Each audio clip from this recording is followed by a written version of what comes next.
update ko kayo guys. Kanina, ito yung print niya. Update ko lang kayo guys ha. Ito yung mga senyales ng baradong printer. So ito, nawala yung ano niya, yung red niya at saka yung red niya, nawala yung red. So dito, ito nagpiprint na, na-cleaning ko na. Update ko lang kayo kung naging okay ba yung printer ko. Saka paggamit ko ng cleaning kit. Yung cleaning kit natin guys, ito binili ko pa siya sa Lazada. Yan.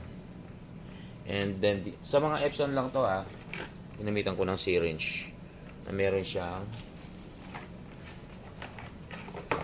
yan guys, papasok mo lang dito. Yan, yan, ginamitan ko lang. So yung update ko, yan na, okay na yung print nya, wala na siyang barado.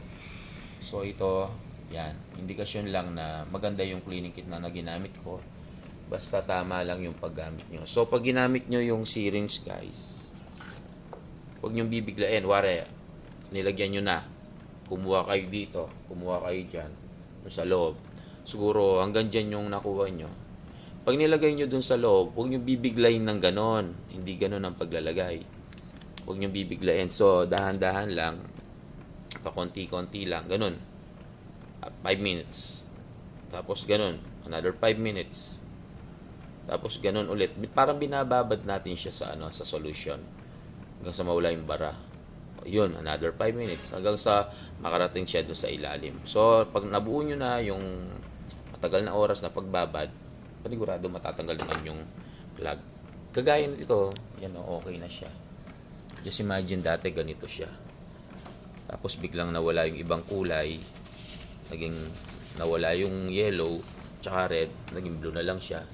So ngayon, na-cleaning natin siya. Ito na, maganda na yung ano niya, bumalik dun sa original. Yan. So sana nakatulong. Yan guys, cleaning solution lang ganyan lang Tsaka huwag kayong magpapalit-palit ng tinda para hindi nababara. Yung akin naman, given na siya kasi matagal na to. Ngayon lang bumara to. Sa magmula nung binili ko siya noong 2021. So mag 4 years na to, 21, 2, 25. So mag 4 years na sa akin to. Baka 4 years na nga Nakalimutan ko lang kung anong date yun, kung anong buwan. Pero yan sa tagal-tagal na nabili ko siya sa ilang taon. Kasi nire-reset ko lagi ito So ngayon lang siya nagbara. Kaya tinuturuan ko kayo kung paano gumamit.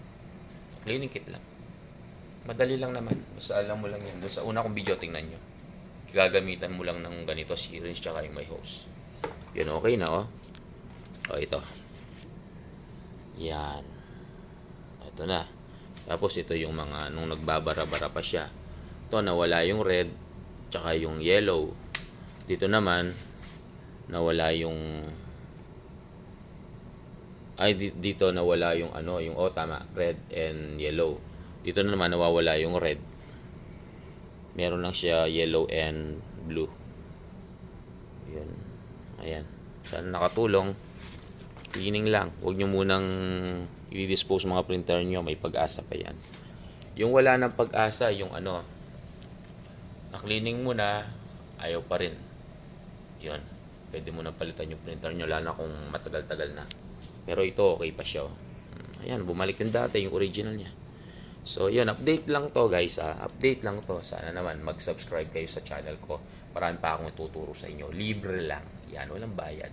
At gusto nyo magtanong kayo. Sasagutin ko kayo. Madali lang naman akong kausap. Yun lang guys. And maraming salamat. Please subscribe sa akin channel.